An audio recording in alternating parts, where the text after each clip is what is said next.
ಮಾನ್ಯ ಶ್ರೀಮತಿ ಶಿಲ್ಪಾ ಶರ್ಮಾ ಅವರೇ, ಇಲ್ಲಿ ಉಪಸ್ಥಿತರಿರುವಂತಹ ಎಲ್ಲ ಪೊಲೀಸ್ ಇಲಾಖೆಯ ಹಿರಿಯ ಅಧಿಕಾರಿಗಳೇ, ಮಾಧ್ಯಮದ ಮಿತ್ರರೇ, ಬಂಧುಗಳೇ, ತಮ್ಮೆಲ್ಲರಿಗೆ ಇವತ್ತಿನ ಈ ಒಂದು ಕಲ್ಯಾಣ ಕರ್ನಾಟಕ ಪ್ರದೇಶ ಅಭಿವೃದ್ಧಿ ಮಂಡಳಿ ವತಿಯಿಂದ ಜಿಲ್ಲಾ ಪೊಲೀಸ್ ಇಲಾಖೆಗೆ ಹೊಸದಾಗಿ 7 ಬೊಲೆರೋ ವಾಹನಗಳ ಹಸ್ತಾಂತರ ನಾವು ಮಾಡ್ತಾ ಇದ್ದೀವಿ. ಅದರ ಚಾಲನೆ ನಾವು ಕೊಟ್ಟಿದ್ದೇವೆ. ಅದಕ್ಕಾಗಿ ನಿಮಗೆ ನನ್ನ ಪರವಾಗಿ, ಸರ್ಕಾರದ ಪರವಾಗಿ ಆರ್ಥಿಕ ಅಭಿನಂದನೆ ಮತ್ತು ಶುಭಾಶಯಗಳನ್ನು ಕೊಡ್ತಾ ಇದ್ದೇನೆ. ಆದ್ಮೇಲೆ ತಮ್ಮೆಲ್ಲರಿಗೆ ತಿಳಿದಿರುವಂತೆ ಮೊನ್ನೆ 8ನೇ ಮಾರ್ಚ್ 2025ರಂದು ನಾವು ಇದೇ ಪೊಲೀಸ್ ಕಚೇರಿಯಲ್ಲಿ ನಮಗೆ ಏನು police command and control centre ಒಂದು ಹೊಸದಾಗಿ AI ಕ್ಯಾಮೆರಾಗಳನ್ನು ಒದಗಿಸಿ ಅದು ಕಲ್ಯಾಣ ಕರ್ನಾಟಕ ಪ್ರದೇಶ ಅಭಿವೃದ್ಧಿ ಮಂಡಳಿ ವತಿಯಿಂದ ಅನುದಾನ ಕೊಟ್ಟು ಅದರ ಉದ್ಘಾಟನೆಯನ್ನು ಮಾಡಿದ್ದೇವೆ. ಆದ್ಮೇಲೆ ತಾವೆಲ್ಲ ನೋಡ್ತಾ ಇದ್ದೀವಿ, ಇವತ್ತು ನಾವೆಲ್ಲ ಈ ಒಂದು ನಾಗರಿಕ ಸಮಾಜದಲ್ಲಿ ಇದಕ್ಕಿಂತ ಅತ್ಯಂತ ಮಹತ್ವವಾದಂತಹ ಒಂದು ವಿಷಯ ಏನಪ್ಪಾ ಅಂತ ಹೇಳಿದ್ರೆ ಕಾನೂನು ಸುವ್ಯವಸ್ಥೆ. ಇಲ್ಲಿ ಕಾನೂನು ಸುವ್ಯವಸ್ಥೆ ಚೆನ್ನಾಗಿರ್ತದೆ, ಅಲ್ಲಿ ಜನ ಸುಖದಿಂದಿರ್ತಾರೆ, ನೆಮ್ಮದಿಯಿಂದಿರ್ತಾರೆ, ಬಹಳ ಅವ್ರಿಗೆ ಯಾವುದೇ ರೀತಿಯ ಆತಂಕ ಆಗಲಿ ಮತ್ತೊಂದಾಗಲಿ ಇರೋದಿಲ್ಲ.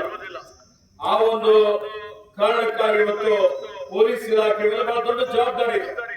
ಅದು ಗೊತ್ತಿದೆ, ನೀವೆಲ್ಲ ಅಲ್ಲಿಗೂ ಶ್ರಮ ಮಾಡ್ತಾ ಇದ್ದಾರೆ, ಒತ್ತಡದಲ್ಲಿ ಕೆಲಸ ಮಾಡ್ತೀರಿ. ಆದ್ರೂ ಅನೇಕ ಸಲ ಬಹಳಷ್ಟು ಜನರ ಟೀಕೆ ಟಿಪ್ಪಣಿಗಳಿಗೆ ಒಳಗಾಗ್ತಾರೆ. ಅದರ ಕಾರಣ ಏನಪ್ಪಾ ಅಂತ ಹೇಳಿದ್ರೆ, ಪ್ರತಿಯೊಂದರಲ್ಲಿ ಇವತ್ತು ನಮಗೆ ಪೊಲೀಸರ ಅವಶ್ಯಕತೆ ಇದೆ.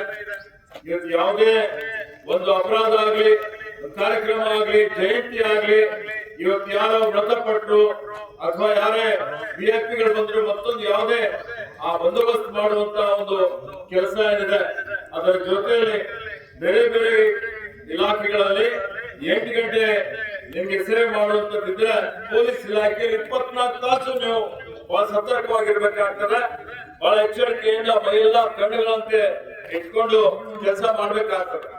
ಆ ನಿಟ್ಟಿನಲ್ಲಿ ಇವತ್ತು ನಿಮ್ಮ ಬಗ್ಗೆನೂ ಸರ್ಕಾರ ಬಹಳಷ್ಟು ಇವತ್ತು ನಿಮ್ಮ ಅಭಿವೃದ್ಧಿಗಾಗಿ, ನಿಮ್ಮ ಕಲ್ಯಾಣಕ್ಕಾಗಿ ಅನೇಕ ಕಾರ್ಯಕ್ರಮಗಳನ್ನು ನಾವೆಲ್ಲ ಮಾಡ್ತಾ ಇದ್ದಾರೆ.